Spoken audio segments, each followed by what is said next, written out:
Good morning, you all. So, or you guys, as we say here in the Midwest. Today's video is going to be a voiceover just to explain form and to better explain what is going on during the exercises and what you should all be engaging. So the first exercise is a kettlebell prisoner squat. The kettlebell is held up towards the chest. You can also do this with a dumbbell. The nice thing with a prisoner squat is that you're forced to keep your chest upright and abdominals engaged, core is nice and tight. The reason I'm using a step is so that I understand where to sink down in the hole rather than backing up too far. I always tell my clients, think of yourself like an elevator shaft. You're sinking up and down. I don't really like saying backing up into a chair just because I find most people then collapse too far forward and they tuck their pelvis and so forth. You're aiming for about 90 degrees. I was a little bit higher up on the step, but oh well, life goes on. So, yep, here is the rest. Okay, next exercise is a kettlebell Romanian deadlift. So you're keeping the kettlebell as close to your thighs as possible. I always tell ladies, pretend it's like a razor and you're shaving your leg because you want to keep that weight close to your body. There is a slight knee bend. The back is nice and flat, so you want to think you're elongating your spine. So you're really, bringing your chest out to keep the back flat, and you're scooting your glutes behind you like you're a booty bumping somebody behind you to help keep that back nice and flat.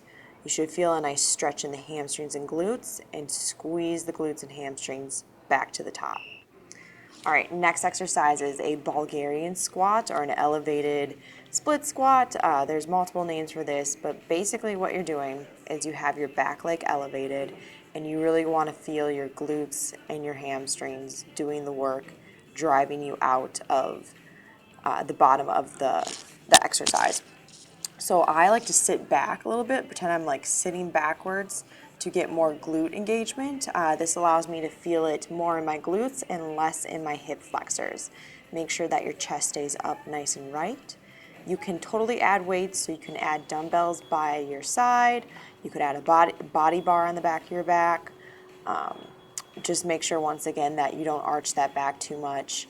You're trying to stay upright, really making sure that everything stays nice and balanced. Your knees stay aligned with your toes so nothing or nobody gets hurt. And then if you want, you can also add a weight to the front side. So once again, that helps you really keep your chest upright. All right, next exercise is a froggy squat or a froggy sumo squat. So the dumbbell is literally coming directly underneath you. Your hands are coming underneath you, and you can think of it almost grazing the your inner thighs. That sounds nice. Anyway, so with this, I go down really slow. So the eccentric phase is super slow, and then I pause at the bottom for 2 to 3 counts, and that's going to really force me to squeeze my glutes and drive out of the hole. A lot of glute engagement here. Once again, you want to make sure that your chest stays upright, your knees are aligned with your toes.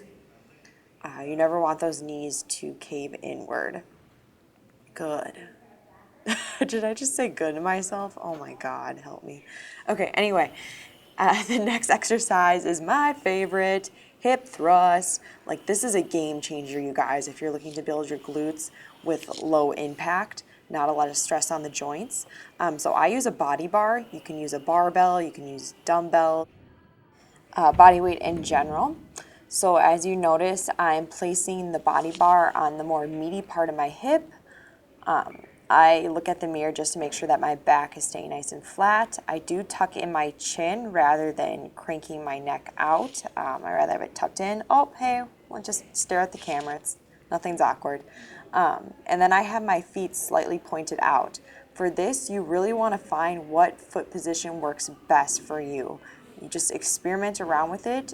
Make sure you're pressing through that midfoot heel region and really engaging your glutes throughout the entire exercise. The reverse of this is an elevated glute bridge. So I place my glutes close to the step, not too close because I want to make sure that I feel it in the hamstrings and glutes. And then you press upward. I tuck my chin once again into my chest to keep my neck from being strained. Just make sure you're breathing, obviously, and you really think about squeezing those glutes like there's a penny in between your butt cheek, you're squeezing nice and hard. It's super sexy, I know. Just making sure also that you're keeping a nice flow with this exercise. I like to pause a little bit at the top for a little extra glute squeeze. You can also add a body bar in this one as well, just making sure the body bar goes on the meaty part of the hip. You can also place a mat and a foam pad underneath you too for extra comfort and support, either on this or the hip thrust, the first exercise I showed right before this. Okay, this next exercise is a glute kickback. You can do this on a hamstring machine like I am, or you can do it on cables with the proper attachments. I start with my knees bent and then I kick back into a straight leg. I just find this works best for me for glute engagement. And having your torso parallel to the floor is the goal, to just get a greater range of motion and to really have to be forced to squeeze those glutes. All right, so this next exercise is done on the glute hamstring developer or the glute hamstring raise machine. It's glute raises with a flat back. So the main focus is that you're squeezing your glutes as you come back to the top. You're also using a bit of your lower back as well. You also want to focus on keeping that back flat, your pelvic floor tucked in so your ribs don't stick out. All right, this is the Lion hamstring curl machine or leg curl machine. You want to make sure first off you're feeling in the hamstrings and not the calves. If you are, then you need to adjust the lever lengths. So I'm doing the 3-2-1 drill here. So I do 3 repetitions, and on that last repetition, like right here, I lower it nice and controlled, about a 10-second count, and I'll do this for a minute total. You want to make sure with this that your hips stay up against the mat, they don't come off of the pads, and that you're squeezing your glutes and hamstrings to the top.